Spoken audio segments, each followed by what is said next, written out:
Namaskar beta. I am starting with P block. Today I will discuss with you oxidation state. Oxidation states. ये हम वही कर रहे हैं नाइट्रोजन फैम कंटिन्यूड वही हो रहा है कंटिन्यूड फॉर नाइट्रोजन फैमिली तो उस नाइट्रोजन फैमिली का हम डिस्कस कर रहे हैं ऑक्सीडेशन स्टेट। पहली तो बात है आपको पता होना चाहिए ऑक्सीडेशन स्टेट होता क्या है। ये पॉजिटिव और negative valency of an element in its compounds is called as oxidation states। उसको हम ऑक्सीडेशन स्टेट कहते हैं। कोई एलिमेंट की बैलेंसी है किसी कंपाउंड में वो पॉजिटिव हो जाए जैसे नेगेटिव, जैसे Na3 है तो इसमें नाइट्रोजन -3 है और हाइड्रोजन +3 है तो -3 हो गया। अगर N2O है, ठीक है, N2 है, इसमें ये -2 है, ये +1 है, नाइट्रोजन की इसकी क्या होगी +1 होगी। यहाँ +1 है, ये -3 है। तो किसी भी कंपाउंड की एलिमेंट की जो पॉजिटिव और negative valency of in a compound is called as a oxidation state. इसको ऑक्सीडेशन स्टेट कहते हैं। नाइट्रोजन और फास्फोरस जो है शो -3 ऑक्सीडेशन स्टेट। ये -3 ऑक्सीडेशन स्टेट दिखाते हैं, ठीक है, नाइट्रोजन और फास्फोरस, क्योंकि ये नॉन मेटल है ना, जो नॉन मेटल होते हैं वो -3 ऑक्सीडेशन स्टेट भी दिखाते हैं, पॉजिटिव भी दिखाते हैं, तो ये -3 दिखाते हैं, ठीक है। तो जैसे N-3 होता है, P-3 हो सकता है, ठीक है, जैसे जहाँ Na3 में बताया था कि N-3 है, ठीक है, ये इसका एक जो नाइट्रोजन, ठीक है। और क्योंकि ये तीन ही नाइट्रोजन जो है ये इसका बैलेंस शेल क्या है 2s2p3। अगर ये 3 इलेक्ट्रॉन मिल जाएंगे तो इसका ऑक्टेट कंप्लीट हो जाता है ना। तो they complete the octet they can take 3 electron and they can show the -3 oxidation state. So they can show the -3 oxidation state. Okay बेटा। नाउ जो आपका नेगेटिव और ये नेगेटिव ऑक्सीडेशन स्टेट है, नेगेटिव ऑक्सीडेशन स्टेट का जो character है ना, oxidation states decreases down the group. जब आप ऊपर से नीचे आते हैं ना ये डिक्रीज कर जाता है बेटा, डिक्रीजेज डाउन द ग्रुप। तो बेटा ये ऑक्सीडेशन स्टेट बहुत इंपॉर्टेंट है। हर साल एक ना एक इस 3 नंबर का क्वेश्चन आता है, चाहे या नाइट्रोजन का आ जाए, चाहे ऑक्सीजन का आ जाए, तो या हेलोजन का आ जाए, ठीक है, आना ही आना।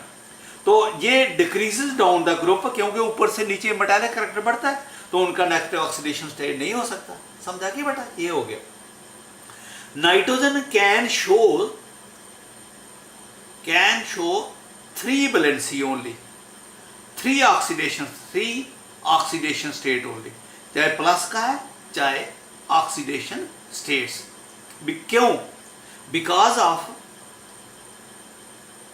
Non availability of vacant d orbital. Non availability of vacant d orbital. इसके सामने वेकेंट d ऑर्बिटल नहीं है, इसकी वजह से ये अपनी बैलेंसी जो है ये अब दोबारा समझाने की जरूरत तो नहीं, वेकेंट d की समझाने की बात है। इसके सामने वेकेंट d ऑर्बिटल नहीं है, मैक्सिमम 3 दिखा सकता है। ये नाइट्रोजन है, इसका बैलेंस शेल है 2s2p3, 2s2p3, ठीक है बेटा। तो आगे 3s है, इसके सामने 2d नहीं है, तो ये मैक्सिमम 3 बार। हाँ, it can increase its valency two 4। ये Ni3 है ना, ये Ni3 है, नाइट्रोजन के पास क्या है लोन। अगर ये लोन पेयर, अगर H पॉजिटिव दो तो इसको लोन पेयर दे सकता है। तो Ni3 ने फिर कितने बार बना ले, 1 2 3 4।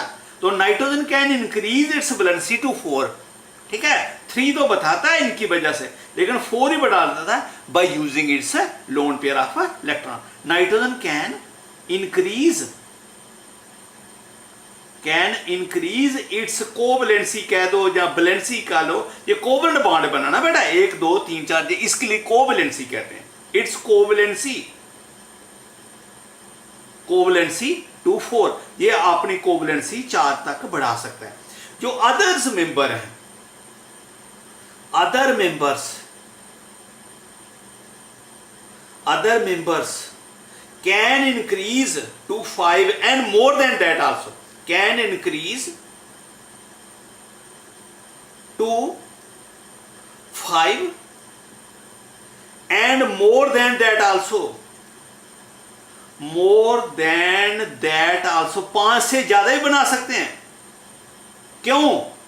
Due to the availability of बेकन डी ऑर्बिटल, इनके सामने बेकन डी ऑर्बिटल अवेलेबल है, availability of बेकेंट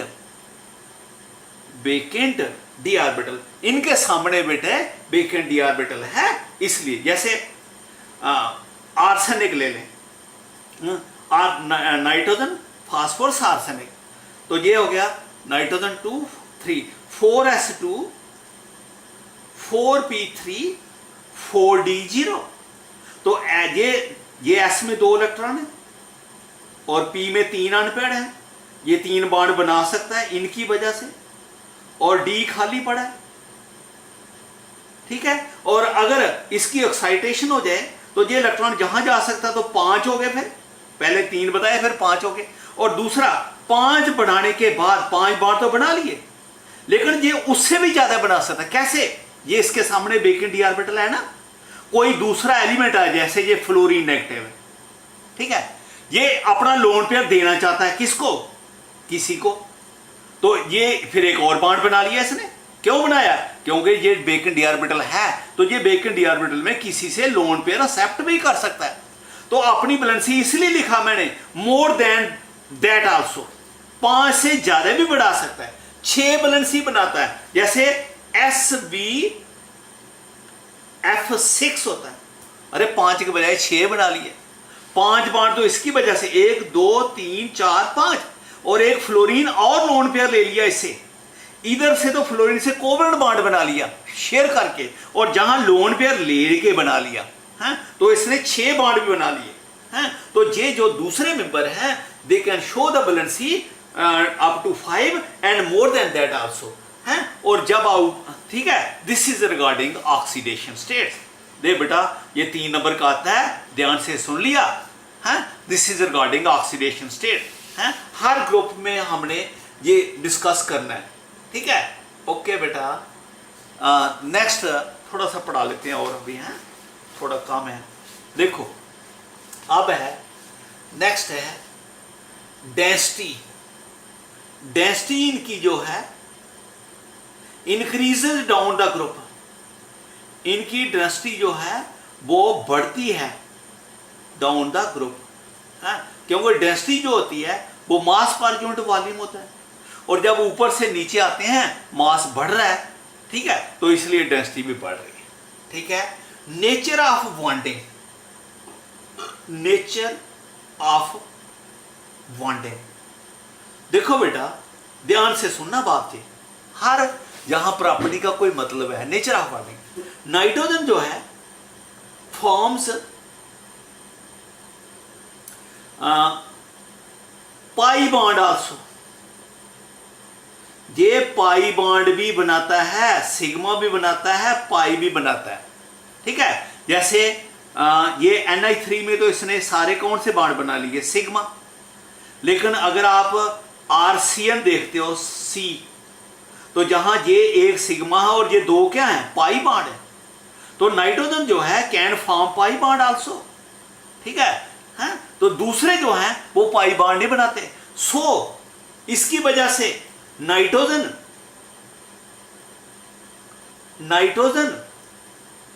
exist as N2, nitrogen का मॉलिक्यूल N2 होता है। क्यों? क्योंकि नाइट्रोजन के 3 बॉन्ड आपस में बन गए, इसका ऑक्टेट पूरा हो गया, इसका ऑक्टेट पूरा हो गया, 3 बॉन्ड बन के तो ये मॉलिक्यूल बन गया। ये क्यों बना है? क्योंकि ये सिग्मा है और बाकी 2 क्या है? पाई।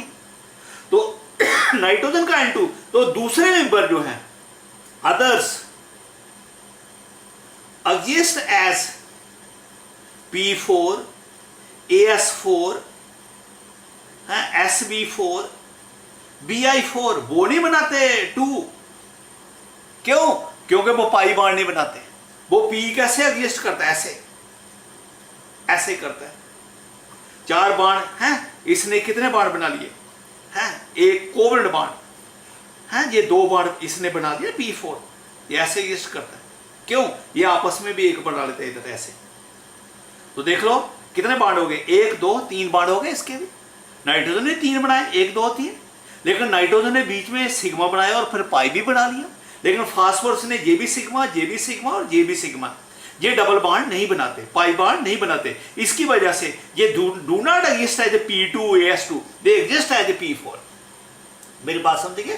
तो ये सारी ये किसकी वजह से है? नेचर ऑफ बॉन्डिंग, बॉन्डिंग की नेचर है। नाइट्रोजन जो है can form pi bond also, लेकिन जो दूसरे हैं वो पाई बॉन्ड नहीं बनाते, दे फॉर्म सिंगल बॉन्ड। ठीक है, तो पाई बॉन्ड बनाने के लिए एलिमेंट का साइज छोटा होना चाहिए है, तो दूसरों का साइज बड़ा है इसलिए वो नहीं बनाते। तो they do not exist as P2, they exist as P4AS4। समझा गया बेटा? तो this is nature of bonding. ठीक है, तो नेक्स्ट इसके साथ हम आगे नेक्स्ट डिस्कस करेंगे trends in chemical properties. Chemical